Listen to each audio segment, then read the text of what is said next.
Side missions are a great way to add extra content and adjust the pacing of the overall experience, but they can easily run the risk of feeling like padding. It can be a fine line to walk, with the best side missions often being just as memorable as the main story, and the worst feeling like unnecessary bloat. G'day, I'm Jordan from It's Got Stealth, and today I want to talk about the importance of meaningful side content and the way we are approaching it as we work on Samurai Unicorn. The core experience of our game is the missions that take Chloe to the various landmarks of Sydney 3, as she unravels the mysteries of the Goliath Mega Corporation. Supporting this are the NPC hubs that allow you to meet the people of the city you are trying to protect, while also learning more about life on the streets. These two modes of play make up the primary flow of the game, but we also wanted to create an additional mode that was quicker to produce and required less unique assets. This is a pretty standard motivation for side content, but the difference between making something worthwhile for the player and not just padding out the experience is often the narrative drive, as well as knowing when not to outstay your welcome. For someone who loves score chasing and the feel of combat in Resident Evil 4, the mercenaries can provide hours of value, but if you are a sort of person who primarily plays to explore new areas or uncover the story, these types of replayable score attack modes are usually something that are easy to bounce off. In a similar vein, the Chalice dungeons in Bloodborne are endlessly explorable thanks to the procedural generation of the dungeons, but farming for resources in samey looking areas to unlock the next Chalice, as well as some notably difficult modifiers in the Ailing Loran dungeons, can be very unappealing for a more casual player. That's a bit of a shame because there is a narrative in the Chalice dungeons that does support the main story. It just happens to be trapped behind a considerable time investment that most people will be uninterested in. Maybe you can see where I'm going with this already, but the goal of verman hunts is to take the combat mechanics of Samurai Unicorn,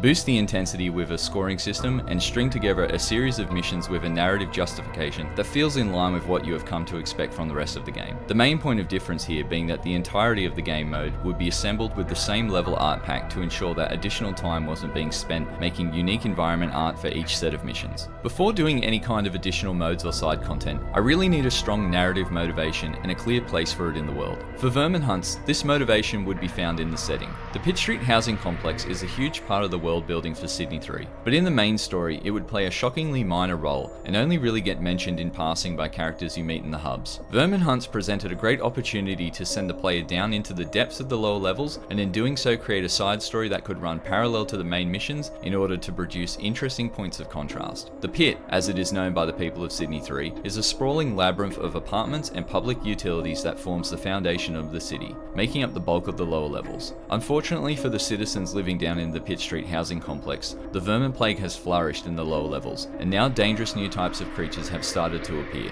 To help combat the increased activity, Captain Lennox has deployed members of the heavy response team in an attempt to stem the tide, but contact with the teams was lost shortly after encountering the vermin abominations. As the host of the parasitic gauntlet, and the only one capable of facing off against the Dream Eaters, Lennox has requested Chloe's assistance in tracking down the missing teams. Each hunt will take place over 3 connected missions that culminate in a confrontation against a vermin abomination. First, Chloe must infiltrate the designated level of the housing complex, fight her way through the vermin infestation, and eliminate as many of the creatures as possible. On the way, she will be tasked with destroying any nests or high-value targets that have been located. Doing this will allow you to progress to the last section of the hunt, a mini-boss style encounter against a new vermin type. Defeating this vermin abomination and absorbing its parasitic core grants Chloe a vision into the collective consciousness of the vermin, and in doing so, helps her investigation into how the plague started in the lower levels. After clearing each mission, you will be given a score based on accuracy, amount of vermin killed, and the time taken to complete the floor. We hope this adds a nice challenge and reason for replaying the missions, but if you only care about the story, completing the hunt is all that is required to progress. New hunts will unlock after completing main missions, so alternating between vermin hunts and the main story is the ideal way to approach the mode, but you can save them all until you reach the final mission if that's how you like to do things. How does adding this mode affect what the game is already conveying is a question I like to ask myself whenever discussing new features. Not to limit the scope or shut down cool ideas, but to ensure that interesting decisions lead to more thoughtful ways to experience the world we are building. Mechanically, I think there is a lot of value in a replayable score-based side mode, and the combat system we are working on certainly justifies a way for players to really test their skills against a more frantic mission structure. But without that narrative underpinning the whole experience, I would find it personally to be a very uninspired way to extend the runtime of the game. It's hardly a revolutionary idea, but story, no matter how simple or complex it is, should be the driving force behind implementing most features. Anyway, that will do it for this episode. Now that we are working on the vermin hunts parallel to the main missions, I'm thinking of doing more of these explorations into how and why we are making this side mode the way we are. If you'd like to see more vermin hunt development updates, let me know in the comments. In the meantime, you can support the project on Patreon and get access to the Glyph Officers demo, as well as join the Discord community where we try to post regular updates on all things Samurai Unicorn. Until next time, thanks for watching.